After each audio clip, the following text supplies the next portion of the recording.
Bonjour mesdames et messieurs, bienvenue dans ces 5 minutes d'information.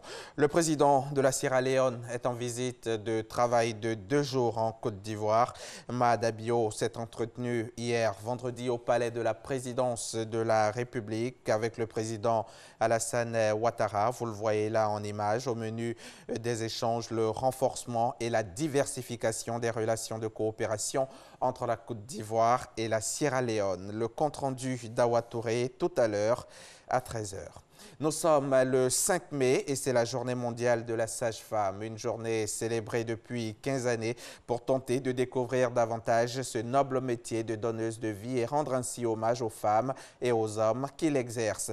Pour cette édition, nos reporters se sont rendus à Yopougon, une commune au nord d'Abidjan. Ils ont fait une visite dans le centre de santé de Ouassakara à Thié, question de se rendre compte des acquis du système de mentorat sur place. Pour rappel, sachez qu'il s'agit d'un projet qui consiste à recruter des sages-femmes à la retraite pour accompagner les plus jeunes tout en les aidant dans la pratique du métier. Leur reportage à suivre également dans le 13 h.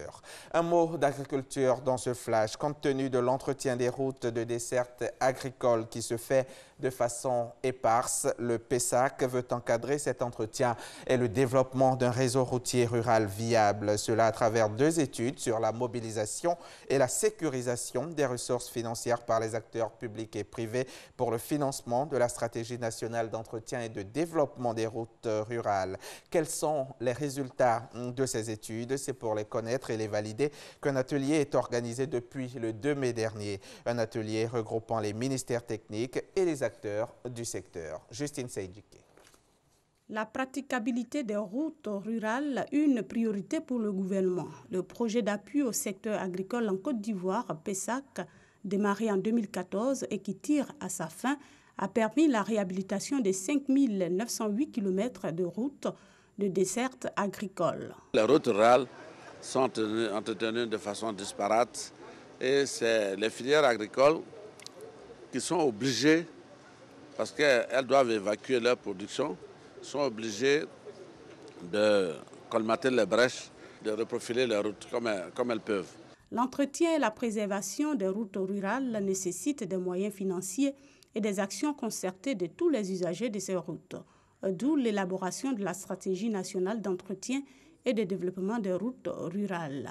2 études ont été menées à l'effet d'adopter cette stratégie. Il est donc question de valider les résultats de ces études. Si la stratégie est adoptée, ce ne sont pas seulement les filières agricoles, mais les commerçants de vivriers, les transporteurs, les miniers, tous les acteurs qui utilisent la route vont contribuer d'une manière ou d'une autre à entretenir ces routes-là, pour le bonheur de tout le monde. Le projet d'appui au secteur agricole en Côte d'Ivoire, PESAC, a pour but de lutter contre la pauvreté en milieu rural à travers, entre autres, la réhabilitation des routes rurales, le désenclavement des zones de production agricole et l'encadrement des 5 filières agricoles, l'EVA, l'anacade, le coton, le palmier à huile et le cacao. Reportage signé Justine Seydjike.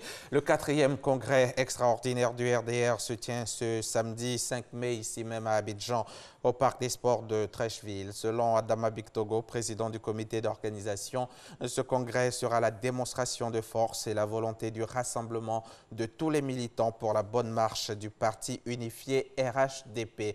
Un mot d'actualité internationale à présent. Au Tchad, le président Idriss Déby a promulgué hier vendredi 4 mai la nouvelle constitution marquant le passage à la 4e République. Une cérémonie que le pouvoir a voulu solennelle et avec des annonces sur ce que sera le nouveau Tchad. L'opposition, elle, dénonce un coup d'État constitutionnel, d'autant que la nouvelle constitution renforce les pouvoirs du président tchadien avec la mise en place d'un régime présidentiel intégral sans premier ministre ni vice-président. Le Gabon a désormais un gouvernement. L'équipe qui a pour mission d'organiser rapidement les élections législatives attendues depuis près de 2 ans compte 41 membres. On n'y trouve pas de changement majeur, y compris du côté du Premier ministre qui a été reconduit. Ali Bongo a sacrifié quelques cadres du dispositif qui lui avaient permis de conserver son pouvoir après la présidentielle de 2016. Il s'agit de Pacom Mobele Mobeya, Jean-Pierre Oyiba et Paul Biogué.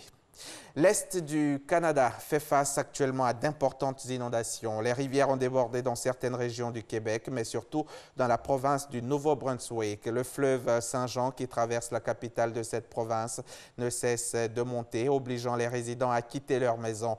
Plusieurs, cependant, refusent de partir. L'autoroute qui traverse le Canada a dû être fermée sur plusieurs tronçons, ainsi que près de 150 routes, rues et ponts. Des bateaux de la garde côtière canadienne et du ministère des Pêches et Océans viennent en aide aux sinistrés qui se retrouvent isolés sur des îles tout juste sorties des eaux.